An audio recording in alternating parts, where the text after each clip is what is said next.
Hello, you're listening to Stanford Medcast, Stanford CME's podcast where we bring you insights from the world's leading physicians and scientists. If you're new here, consider subscribing to listen to more free episodes coming your way. I am Jennifer John, a Stanford undergraduate student in human biology and the guest host for this podcast episode. When a patient makes a doctor's appointment, they usually do so because they expect their physician will be able to provide them with answers. But what happens when the science is unknown, doctors have more questions to offer their patients than answers, and patients might even know more about their own conditions than their doctors? In episode 26 of Stanford Medcast, we spoke with Dr. Linda Gang and Dr. Hector Bonilla, the directors of Stanford's post-acute COVID-19 syndrome clinic, which provides medical care to COVID long haulers. They shared with us the complexities of conveying uncertain prognoses within the expectations of the patient-physician dynamic. Here's part of what Dr. Gang had to say. I think it's very important for us as the physicians to be able to be humble and say sometimes we reach the limits of our current medical knowledge, although it is actively growing on this topic, but then to talk them through what we do know. And even if we don't know all the answers yet, I think imparting what knowledge we do have and helping guide them about how to obtain reliable resources of information and addressing their misconceptions and fears can help mitigate some of that anxiety. In this episode, we'll hear from two patients in this clinic about their experiences grappling with the uncertainty of long COVID. Continue listening to hear their stories. I actually been living in Mountain View for 11 years, the Bay Area pretty much my whole life, but born in Southern California.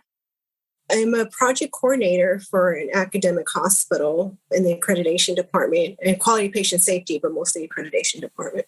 In the beginning, I guess I was like everyone else in the world. I was receiving different news from the news outlets about this virus. I didn't know what was happening. One moment we're supposed to wear a mask, we're not supposed to wear a mask.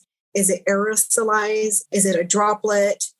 You try to be patient, right? But you want to get as much information as you can, just like everybody else. I was just sitting by the TV waiting just for more information. I was very, very careful and heeded the warnings about not going out. But I did have to go into work one day and I was masked up, gloved, everything. But then I came home a few days later sick. I woke up kind of just feeling a bit blah. And then within 2 hours, I felt feverish. I had a migraine, sensitivity to light, a little bit of wheezing. And the temperature is really what gave it away. I rarely have a temperature. I was tested that day and received an answer within 3 days that I was positive. I felt like the symptoms were not as bad as everyone said they could have been for me. I never lost my taste, never lost my sense of smell. I just felt like I had a bad fever and I had insomnia. So I felt it was like moderate, but then it changed after that. My fever kept coming back. It just would leave and then it'd come back 4 or 5 days later. I was in isolation for like 46, 47 days in my home by myself. So you can imagine living by yourself and there's no one around to help you. By the 4th day, I just took a nosedive, no energy. A year later, I had an MRI because I couldn't walk. They found a blood clot.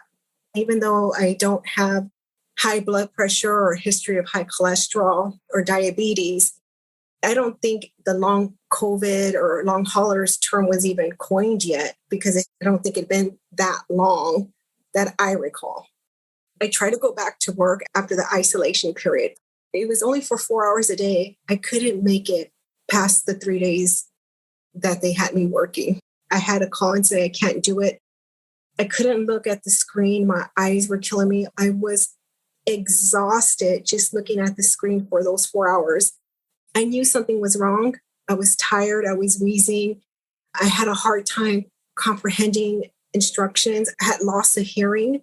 Didn't know that until I actually finally left the house and was able to talk to my family. And they kept saying, why are you yelling?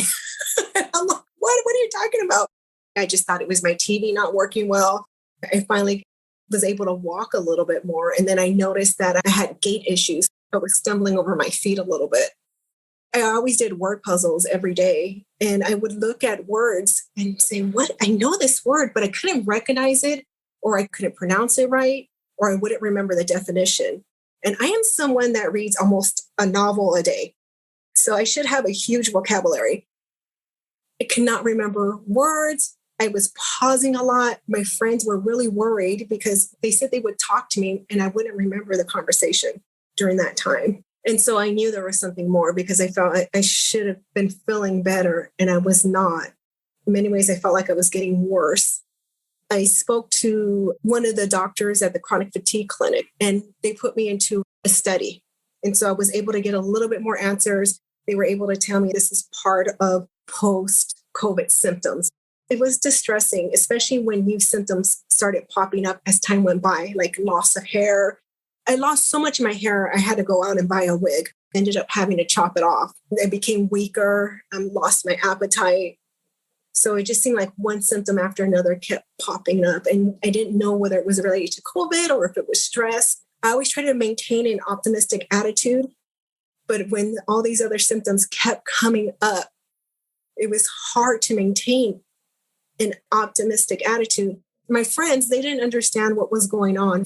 They felt like, well, you're not sick anymore. What's happening? Why are you still off work?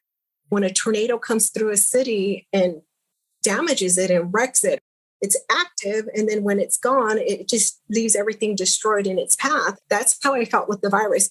I don't know what damage it did when it was active, but these symptoms were manifesting. And I just kept thinking, what else is going to pop up? Is it COVID related or not? I had a stroke. Was that COVID related? Recently, that's what I've been asking myself. Will I have another one?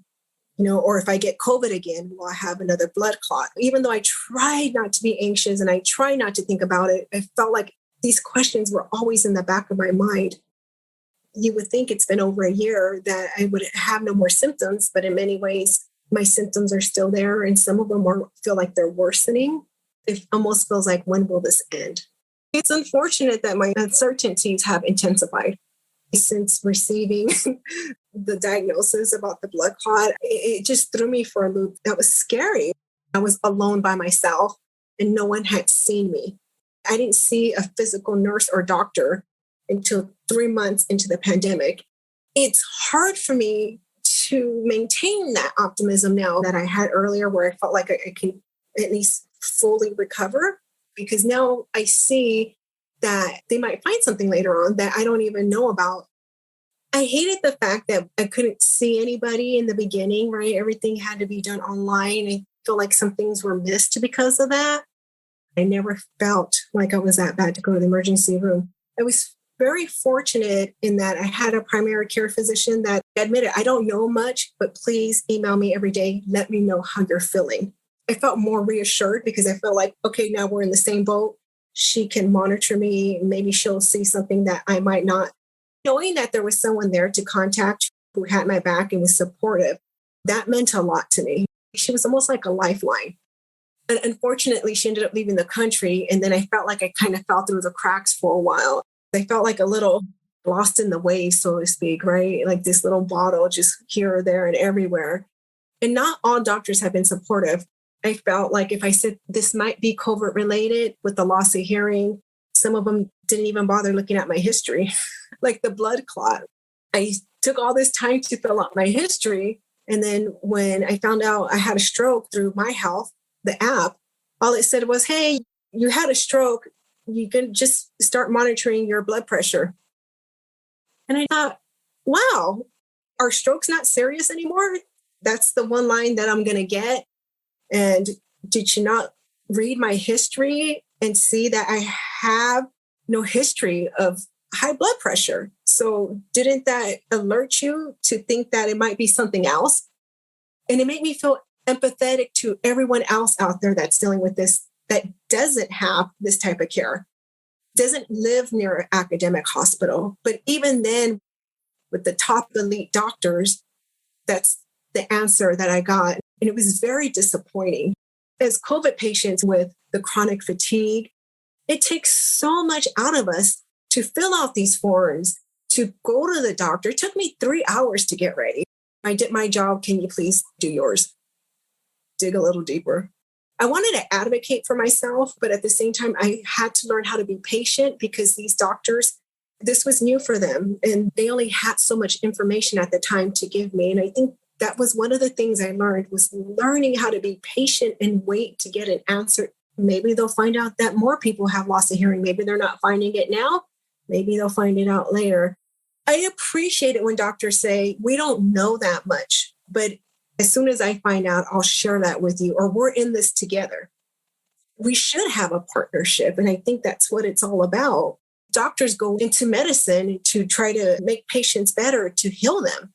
It's okay to be humble. It's okay to be modest. It's okay to say you don't have the answer. I prefer that instead of someone disregarding what I have to say because they don't feel comfortable telling me that they don't know. Patients, I feel, just want to be heard. I want to be on the same team. I'm really hoping that I can recover. I know there's some damage that will always be there, but as long haulers, maybe the government or someone will put money towards our long-term care if we need it. I want answers. Is this going to be permanent? Will more things pop up later on in life? It's the unknown. I hate that. The unknown. What's going to happen that I don't know about? And do I need to prepare myself? Right? I don't want to be pessimistic. I'm trying to be a realist, but yet maintain optimism. But it's scary, right? Because I don't know how this is going to affect me. And I'm just hoping that I improve.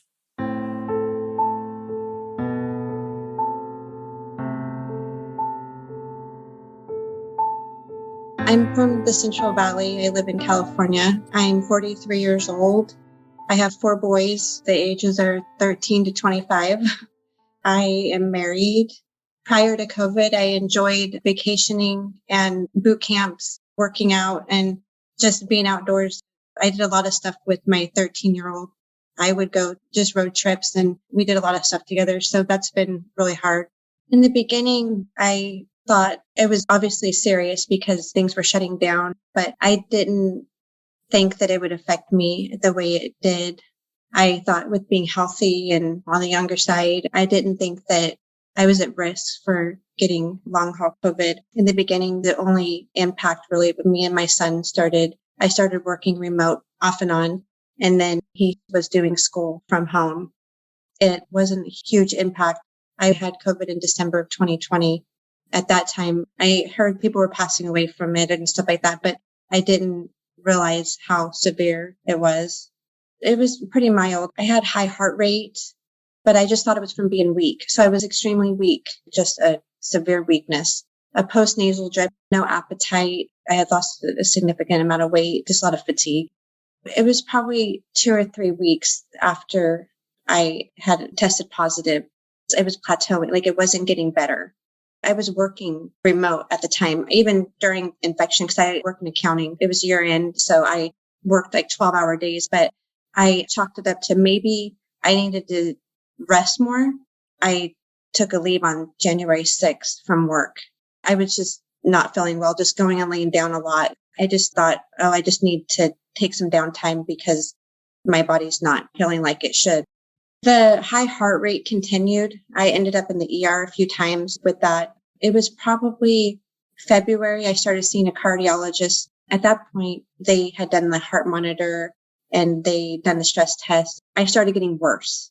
Like more debilitating. The severe weakness, no energy. Walking up the stairs, my heart rate would go to 160. I had 180 heart rate when I was doing dishes. Some people had said, it might take 4 to 6 weeks to get better. And then that's when I was like, there's something wrong. So I started researching and realizing that this wasn't the typical case of COVID. It was hard. I just kept thinking about my kids and not being the mom that they need or being a good wife. I don't know if I'm going to get better. I don't know if I'm going to have a normal life again. And I mourn the life that I had so much. I don't know if I have to live with this for the rest of my life or this is the new normal. It's definitely something that I can't think about too much because if I do, it's hard and I end up in a deep depression over it. I just hope and pray that in time, these doctors figure it out and can help. I've been very thankful for my GP. From day one, he believed that there was something wrong and he didn't dismiss me at all. He gave me his number to text him if I had anything. So that was kind of reassuring and gave me some peace. But I definitely have had some issues with doctors not believing me. I've had several times where I went to the hospital thinking I had a stroke or just other issues, and the high heart rate, they think it's anxiety or that I was having PTSD from COVID. And I tried to explain to them that I feel sick. It's nothing that's in my head. It's just, I feel sick. The doctors in Stanford have been great. All of them have listened and believe me and know what I'm going through is real. The cardiologist in the beginning, I was the first patient she had seen. Within the follow-up 2 months later, she's like, you're right. When I first seen the infectious disease doctor at the PAX clinic, she told me that it's going to be about treating the symptoms. I don't know why that helped so much, but it really did. One of the diagnoses I got was POTS. So the doctor is treating it with the beta blocker. So that helps. Knowing that they're trying to figure it out and to make things a little bit better for us without having all the answers, it helps. When I go to the ER, it has to be really bad for me to go to the ER. Like when I thought I was having a stroke in October, I was taken by ambulance, and that's hopeless feeling, knowing that there's nothing they can do for me. They've tried to give me fluids and nothing helps. Normally you go to the hospital, they give you antibiotics or they can treat it and move on. It's such a different experience now. It's a horrible situation to be in. It really is. Knowing that they don't know what to do to help you, that the ER just says there's nothing we can do. It's scary, but it's what I'm going through, you know? I have a few groups on Facebook that I follow now. There's 3 women that I keep in contact with weekly. It's nice to have them to lean on for support and them to know what I'm going through and vice versa. We can relate and talk about our issues and, oh, this didn't work, you know, or whatever, and just be there for one another. That's been honestly one of the things that's probably kept me going, is knowing that I have people that understand what I'm going through. I don't have much of a life right now, honestly. Going to the grocery store is a job. I probably went a handful of times in the last year. It literally just takes the energy out of me. I walk around there with my heart just pounding. Even going to the pharmacy, I hardly even do that. I have to send somebody because I'm just too weak to drive. Every day's different. Some days I have days where it's moderate symptoms, and then some days it's severe. Every day I just don't know what I'm going to get. So it's hard to plan anything. One of the doctors had said, it kind of got me the other day, if you plan on going on vacation, make sure you da-da-da. And I'm thinking, I haven't went on vacation in a year, and there's no way I could go on a vacation. I've been in my job for 20 years almost, and I had to resign yesterday. And that was a hard one, a really hard one, because I loved working. I loved my job. I enjoyed going to work every day. And I have a 13-year-old that plays football. I made it to a few of his games, but I wasn't able to make it all like normally. I would go to his practices and I would go to his games. If you do see me out, it's because I'm trying so hard for my son. I went to the parade the other day, and it took every bit of energy I had to go, just to memories with him, you know, especially my younger one, because he's the one that's suffering the most. I drive him to school in the morning, and literally it's a 3-mile drive. And a lot of mornings I'm just like, let me get back home. Don't let me collapse in front of my son. I try to do other things like movie night with hot cocoa and little things like that, or things that don't take a lot of my energy, or playing a board game. I was so dedicated to my job too, dedicated to everything. I just want to be back to the mom and wife and the employee that I was. These are stories from just 2 patients with long COVID, out of the potentially millions who are presenting with variations of long COVID symptoms. We hope that sharing these stories can give clinicians a glimpse into the individual experiences of these patients beyond what might be seen in clinic. Thanks for tuning in. This podcast was brought to you by Stanford CME. To claim CME credit for listening to this episode, click on the Claim CME button below or visit medcast.stanford.edu. Check back for new episodes by subscribing to Stanford Medcasts wherever you listen to podcasts.